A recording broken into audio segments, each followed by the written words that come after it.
Hello दोस्तों, नमस्कार। स्वागत है आपका SK wise quotes and jokes में। दोस्तों, आज की हमारी कहानी बूढ़े गिद्ध की सलाह, एक प्रेरणादायक कहानी। एक बार गिद्धों का झुंड उड़ता उड़ता एक टापू पर जा पहुंचा। टापू समुद्र के बीचों बीच स्थित था। वहां ढेर सारी मछलियां, मेंढक और समुद्री जीव थे। इस प्रकार गिद्धों को वहां खाने पीने की कोई कमी नहीं थी।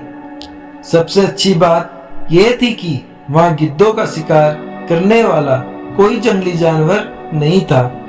गिद्ध वहां बहुत खुश थे। इतना आराम का जीवन उन्होंने पहले देखा नहीं था। बहुत सोचने के बाद एक दिन बूढ़े गिद्ध ने सभी गिद्धों की सभा बुलाई।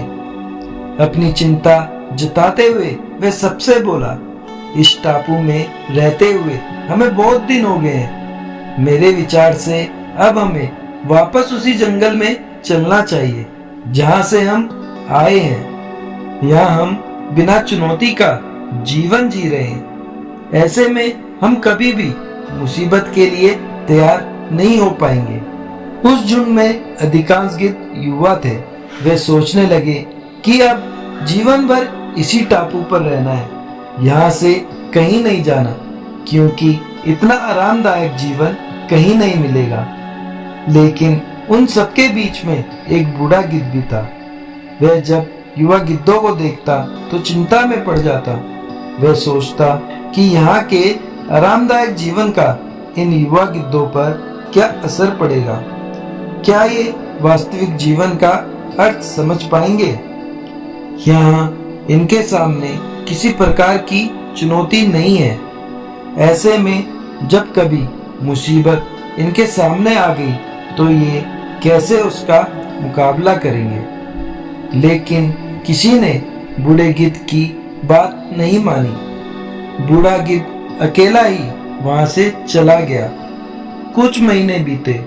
एक दिन बूढ़े गिद्ध ने टापू पर गए गिद्धों की खोज खबर लेने की सोची और उड़ता उड़ता उस टापू पर पहुंचा।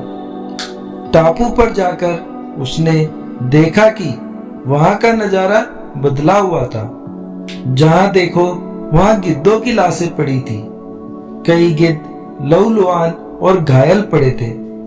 हैरान बूढ़े गिद्ध ने एक घायल गिद्ध से पूछा, ये क्या हो गया? तुम लोगों की ये हालत कैसे हुई? घायल गिद्ध ने बताया, आपके जाने के बाद हम इस टापू पर बड़े मजे की जिंदगी जी रहे थे, लेकिन एक दिन एक जहाज यहाँ आया।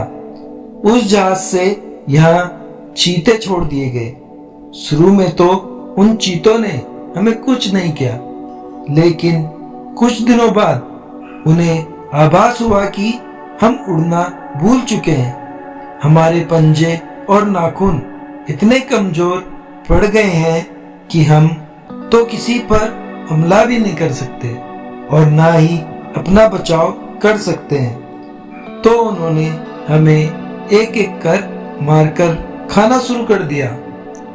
उनके ही कारण हमारा ये हाल है। शायद आपकी बात ना मानने का फल हमें मिला है। तो दोस्तों, हमें इस कहानी से ये सीखने को मिला, अक्सर कंफर्ट जोन में जाने के बाद उससे बाहर आ पाना मुश्किल होता है। ऐसे में चुनौतियां आने पर उसका सामना कर पाना आसान नहीं होता। इसलिए कभी भी कंफर्ट जोन में जाकर खुश ना हो जाए। खुद को हमेशा चुनौती देते रहें और मुसीबत के लिए तैयार रहें। जब तक आप चुनौती का सामना करते रहेंगे, आगे बढ़ते रहेंगे।